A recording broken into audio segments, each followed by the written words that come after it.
Time now to call on someone who represents the state of New York in the Congress of the United States, my old colleague, Congressman Peter King, member of the House Committee on Homeland Security. Peter, as always, we appreciate your time. Welcome back to America's Forum. JD, thank you very much. Pete, what is your understanding of what is afoot in New York? Are the cops, everybody ready to handle this, and did they learn lessons from Ferguson? Well, let me just say, I have a bit of a history in this. My father was in the NYPD for over 30 years. I have very close relations with the NYPD. I think they're the finest police department in the world. I also believe they operate under a handicap right now in that Bill de Blasio is extremely liberal left-wing mayor and tries to hold the police back. You have Al Sharpton, actually has direct access to the police department and to the mayor. Having said all of that, if any police department can handle disturbances, it is the NYPD.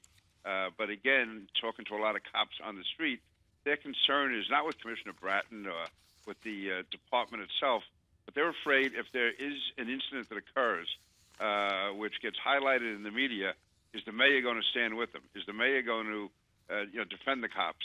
And so when that happens, if a cop is not going into something knowing that he's 100% support, human nature is they hold back a bit, and that holding back could create a problem. But having said that, if anyone can do it, it's the New York City cops. Let me just say, one comment on this.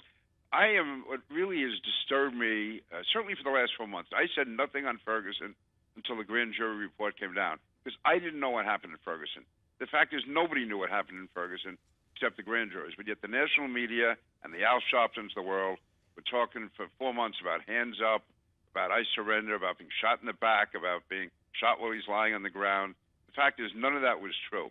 And there's this false equivalency between Michael Brown, who was a thug on the one hand, and Officer Wilson, who had an unblemished record as a police officer, had never fired his weapon before, and yet we were supposed to accept the fact that a cop who never fired his gun before, suddenly in the middle of the day, in the middle of the town, is going to empty his revolver into a young man who meant no ill will toward anyone. It just never added up, but I said nothing until the grand jury come in. Now we have to support that decision.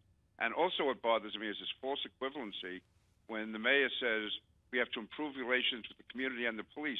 I would say, certainly in New York, no one has done more to protect the lives of African-American youth than the New York City Police Department. Literally, since Giuliani became the mayor back in 1993, 1994,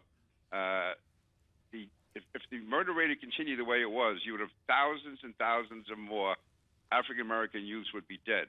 But the murder rate, the total murders have gone up from 2,200 down to 300, and the overwhelming majority of murders have been carried out in the African-American community. And so Peter, mindful of that, we only have about a minute left in this particular segment. That's okay. Appreciate your passion. And I want to talk about some of your colleagues, because yesterday on the House floor, a special order from the Congressional Black Caucus, and member after member was recognized, and they were doing the hands up, don't shoot.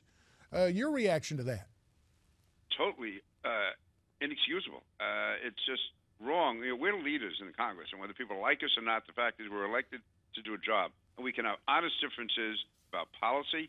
We can have honest differences about interpretations of what happened or didn't happen. But in this case, we know this is not true. The grand jury rejected it. There's absolutely no evidence to believe at all that his hands are up. And to say that as if that's a fact, to me that demeans the civil rights movement, and it takes away from honest, conscientious objection and honest protest. So no, it's totally wrong.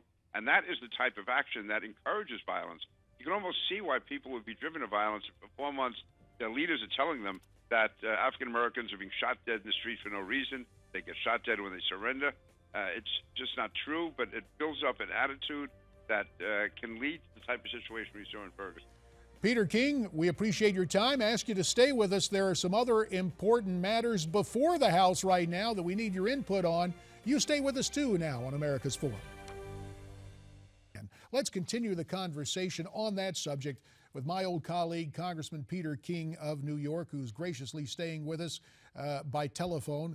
Pete, what about this reaction from Jeh Johnson? I guess technically he's not in contempt of Congress there, but wow, he was very flippant in that exchange with Jason Chaffetz. Yeah, Jason actually asked the question, too, in a very polite way. He was not haranguing Secretary Johnson. And for the most part, Secretary Johnson does a good job as the manager of the department.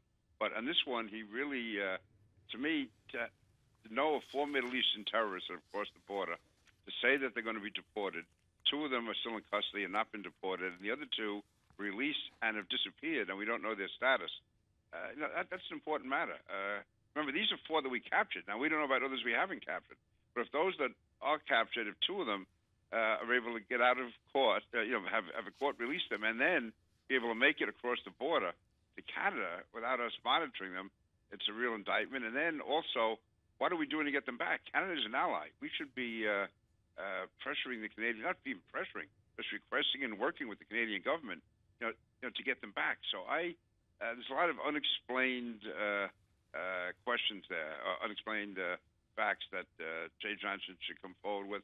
And again, I was in the room at the time, and sometimes you can have a member of Congress harassing a cabinet member or coming on strong to prove a point. Jason was actually very low-key, very direct, and very, very respectful. And so, to me, he certainly was entitled to much better answers, and all of us are. Forget Jason, forget me. The fact is, the American people are entitled to know why we can't keep better track of known terrorists. When it's hard enough, we have a hard enough time trying to find out who the terrorists are. If we do find out who they are, we should certainly be able to at least keep them under surveillance. Fair enough. Now, that was out in public at the committee hearing. I've got to ask you about yesterday's meeting of the House Republican Conference. I don't know, do we have the audio from John Boehner? We do. Let's take a listen to what John had to say, Speaker Boehner. Then I want to get your reaction, Pete. Sure. Now, this is a serious breach of our Constitution. It's a serious threat to our system of government. And frankly, we have limited options and limited abilities to deal with it directly. But that's why we're continuing to talk to our members. We've not made decisions about how we're going to proceed, but we are, in fact, going to proceed. Well, mindful of that, now, Peter, is it true you guys are looking at a continuing resolution on through September? What the current plan is to do an omnibus, which would make permanent spending through next September 30th for every department except Homeland Security, and that would get a 90-day extension.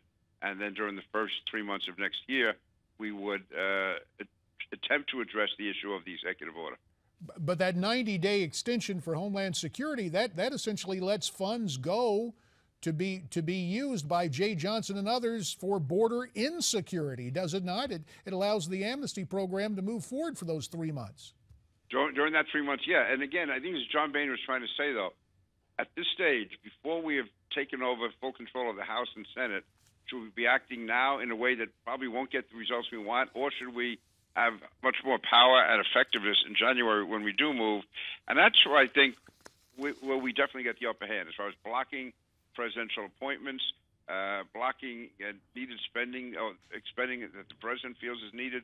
We would then have solid control in both houses. I think John would rather work from that position of strength than doing it now as we're approaching Christmas and making it look as if we're causing a government shutdown. Peter, 30 seconds. Last government shutdown didn't hurt Republicans. The party won in a landslide. Why the fear about a shutdown this month? I think the consensus is, and I share it, is that we won in spite of the shutdown. Our numbers went down dramatically during that month. It was only with the total failure of Obamacare and then the continuing failure with ISIS and other issues that the Republicans came back. But very few of us believe that we gained votes by the shutdown. Fair enough. As we know from time to time, Peter, we're good friends, but we can disagree on matters. Always good to have you here. Peter King, Congressman from New York. JD, again, thanks for having me on about the police. That's great to have you on, Pete. America's Forum continues after this.